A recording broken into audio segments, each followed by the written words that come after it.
I read this Yeah. book on witnessing to Jews, and this must be my friend. Well, maybe, or maybe not.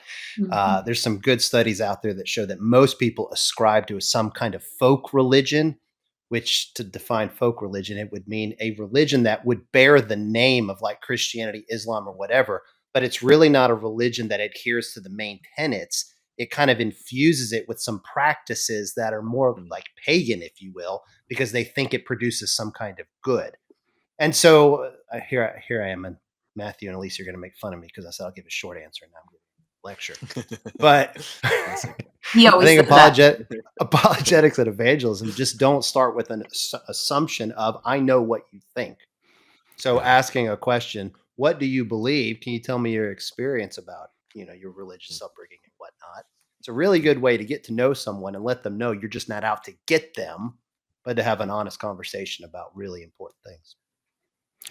Absolutely agree. Because I grew up thinking, well, Jewish people are all people who know the Old Testament in and Mm. out, and they've read all the Messianic prophecies and decided they're not valid. And so, and often the opposite is true. Many Jewish people are just that by tradition, by Yeah. race, Yeah.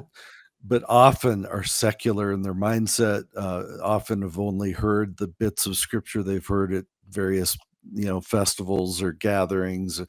Many people have not really read the Old Testament. I watch some of these ministries that go on the streets of Israel and talk to Jewish people and show them Jewish prophets like Isaiah chapter 53 and say, read this and tell me who it's about. In fact, I know of one ministry that would do it without telling them it's Isaiah. Hmm. And Jewish people would read it and go, well, of course, this is about Jesus, Isaiah 53. It's about the crucifixion of Jesus. And one story Lee Strobel tells in The Case for Christ, the Jewish man said, so yeah, that's about Jesus. Who wrote it? And he's thinking it's some Christian author or New Testament or something. They said, no, that's the prophet Isaiah. That was written 700 years before he was crucified. And this guy said, like, no way. And he went home and called his mom, his Jewish mom, and said, send me a real Bible because these Christians are trying to trick me into thinking that No way. Isaiah said a Wow. bunch of stuff. There's no way. So Wow. she's all excited. Her son wants to read the Torah, So she sends him a Jewish Bible, and he opens to the same passage, and then he's like, "I've already admitted this is about Jesus."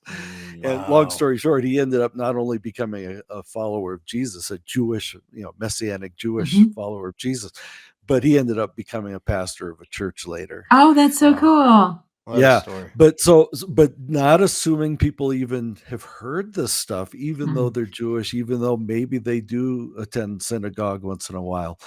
The other thing I like to do is kind of surprise them by saying, "Look, I'm honored to meet Jewish people because I follow a Jewish leader."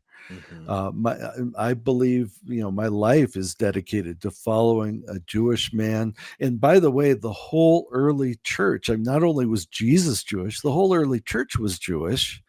And one of the biggest controversies, you read some of those early councils in the book of Acts, one of the biggest controversies is, what do we do with all these Gentiles that want in the church? And Yes. what do we tell them? And how Jewish do they have Right. to become? Do we need to And circumcise them and all that? exactly. And so now the script is flipped in our modern culture, and Jewish people assume it's all anti-Jewish or just nothing to do with the Jews. No, this is a very Jewish movement that we have been grafted into, we who are not Jewish. And we're privileged and honored to be grafted into this body. But ultimately it was the Jew first, Romans 1:16, the gospel's the power of God unto salvation, first to the Jew, and then to everyone else, the Gentiles, everyone else who believes. So just to say, hey, I'm privileged to be part of a movement that is really about you guys. But you may need to learn more about it and find out, and then I will point them to books like The Case for Christ, which really has led a lot of Jewish people to Christ. And there's Okay. another book I like called Betrayed, by Stan Telchin, and it's a testimony of a Jewish man, who felt betrayed when his daughter went away to college and became a follower of Jesus. Oh, So cool. he studied to get her out of the cult she had joined, and of course it Yeah. wasn't a cult. And of course he ended up becoming a believer as well. And that's a great book, Betrayed.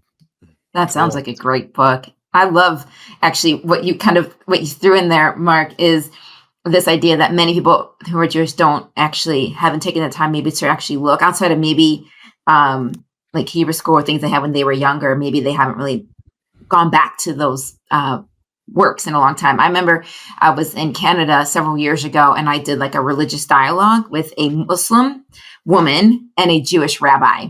And then there was me, the Christian, and our topic was it was looking at the It sounds story. like a setup for a joke, when you're in a bar.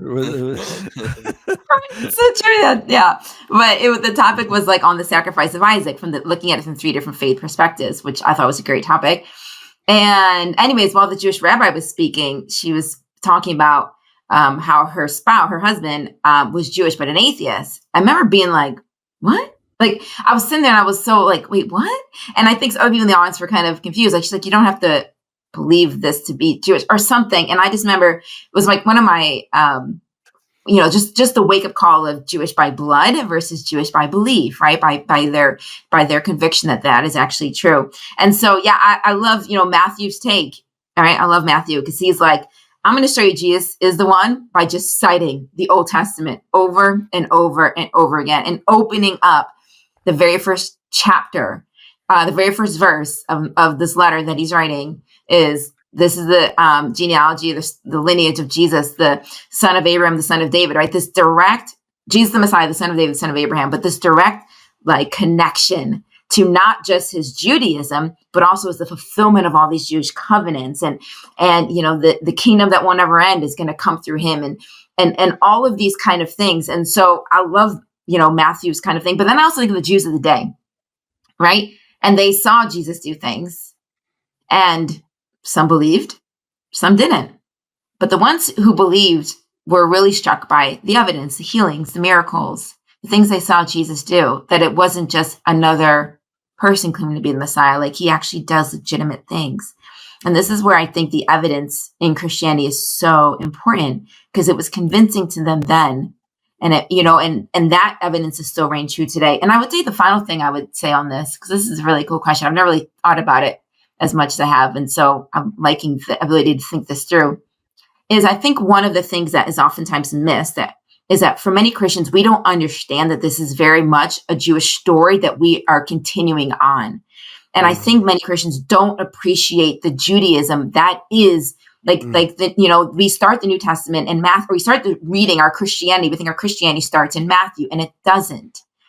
Our Christianity is a continuance, a fulfillment of a very long Jewish story that went on for thousands of years, that has finally reached its peak in the coming of this Jewish Messiah. And so for many Christians, they don't think about it that way. And understanding Judaism is so key to even understanding Christianity, to even understanding what we actually believe in. And so I'm an Old Testament geek. I really like the OT. And I think part of it is this right here, is I don't think I'll understand fully Christianity until I really dig in and understand Judaism.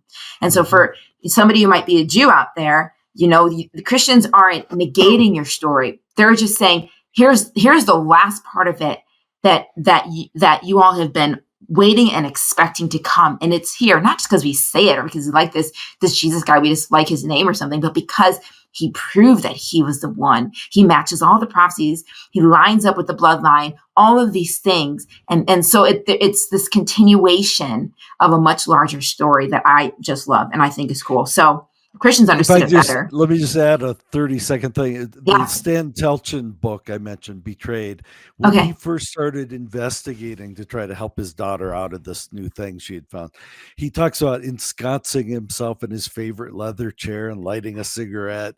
And he said, I opened to the first book of the New Testament, to Matthew, knowing I was about to read a book of Jew hate and anti-Jewish literature. And so I kind of braced myself.